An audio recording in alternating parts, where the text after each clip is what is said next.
would go out to the LDAP and say, who's new? Or what was the last LDAP record that I read? And it will see if there are new ones that are beyond that, and then pull all of those records in and process them through this cron task, which has a mapping to say, from Active Directory, these are the fields that I know how to pull in. Things like the address and the phone number, and perhaps city, state, zip, all of those kinds of things. And hopefully that will be populated in their Active Directory source. But sometimes we're not that lucky, in which case we have to create integrations with other products. And this MIA component that's listed on here, the Maximal Enterprise Adapter, is often used for that, to interface with like an HR system. Because a lot of times companies will say, well, my HR records are the authoritative record for all employees. And so the user ID that's created for the HR record is the one that should exist in Active Directory. And maybe not all of the information from HR has been populated into Active Directory, but we need it for Maximo, because how are we going to bill and how are we going to know that this person's manager is so-and-so unless we have a source of information for that? And so a lot of times we go back to their HR system to pull that data in. So suddenly it's become a lot more complicated than just Active Directory. Now we're interfacing with an HR system. Well, then add on to that the complexity of, let's say that your company tomorrow decides we want to buy this company. And now we need to bring all those people in and make them help desk users too. So now we've got to deal with, gee, what kind of an LDAP system do they have? And what's in there? And how do we integrate that in? And then what happens when their LDAP system doesn't have that data and we need to interface with a second HR system and start pulling records in? And then you start looking at, well, now I've got the additional problem that they have a John Smith working for them and I have a John Smith working for me. And their user IDs are both J. Smith. So then what happens? And it becomes very complicated, and it's not even usually the case where that's going to happen in the future. A lot of times when I'm walking into a project, that's what's already there.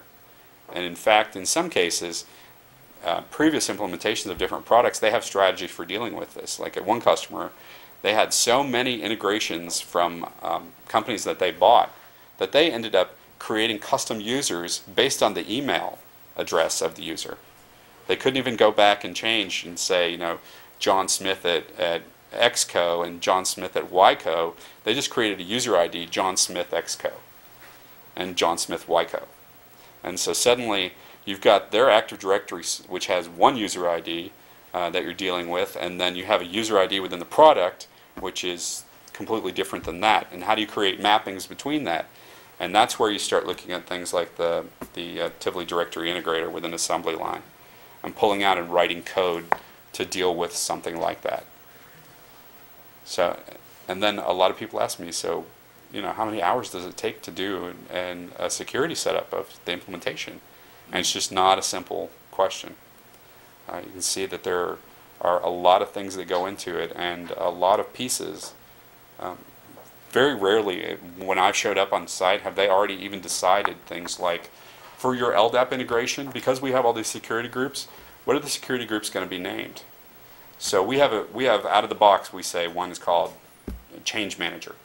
And so there's a security group called Change Manager. Well, you have a standard that says all security groups within this company will be named GL underscore, you know, a name. So it's going to be GL Change Manager. And so then you say, okay, well that's fine and everything, but you're going to have 4 environments because you're going to have a development environment and a test environment and a staging environment and a production environment. So are you going to use the same security group for all 4 of those environments? Do you really want that? So that a person could log into your test environment and have some kind of access and then have the same access in production? Most of the time the answer is no. So suddenly then you're looking at either 4 different LDAPs or 4 different strings to control the OUs for where those groups are located within their LDAP. And then we're populating 4 different paths to bring things in. Or it could be other things like multiple domains and multiple forests in Active Directory. So then you're creating multiple VMMs to deal with different forests, some of which may trust others, some of which may not. It can be very complicated just sitting down and trying to think everything through and decide what group is responsible for what and who do you have to interface with. In corporations, most of the time what I see is security people are kind of off all to themselves. They have like their own little world and don't bother me except by sending me a ticket to request something. And then hopefully I'll get back to you within my agreed upon period of time that I have to respond to you. And then hopefully the people at the customer have thought about this before I'm coming, so that I'm not sitting there waiting for them to get a response back from the security group. But I always end up having a couple of hours discussion with security teams about all the different implications for things that we're going to see as we go through the implementation, and what kinds of considerations do they have for all of these things. It can impact the project a whole lot. If, for instance, they decide that they need to have, say, a SOX requirement to say that all of this data can only be seen by these 3 people in the company. Suddenly you're having to add functionality into what you're doing and test it to make sure that you've got it all right and that indeed those 3 people are the only ones who can see that data. What kinds of questions do you guys have? You have questions?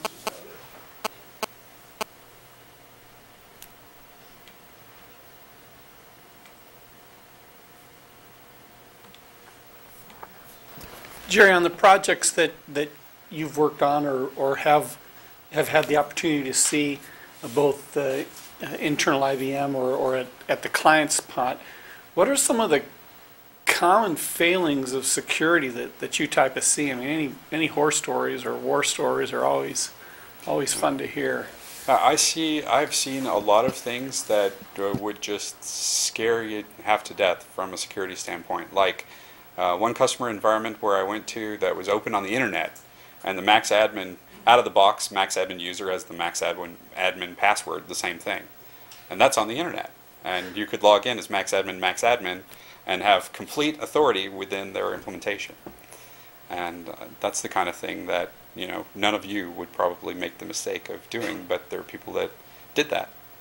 And also things with like wireless security, where they have wireless guest as their login to their production network with the password of wireless password. And then you start looking at things like people who want to cut costs can sometimes compromise on security as a good place to cut costs. Because doing all of this development and testing to make sure that data is restricted to one group or another is functionality, and functionality takes hours, and hours cost money. And money increases the cost of the project. And suddenly people who thought that they were going to shoestring this project into existence are suddenly faced with the fact that it's going to cost me a little bit of money to have somebody actually knows what they're doing go through this and figure it all out. I've seen customers who have just given up and said, we can't make this work, we'll just go with it kind of like it is. And out of the box, you don't really have to have any of the security stuff turned on. You don't have to have LDAP integration. You can just use application security. So there's a flat file on the WebSphere server, and the flat file contains your users and groups, and that's all there is. When you hit it, it's logging into that WebSphere box and authenticating you against that flat file and deciding, okay, you can log in.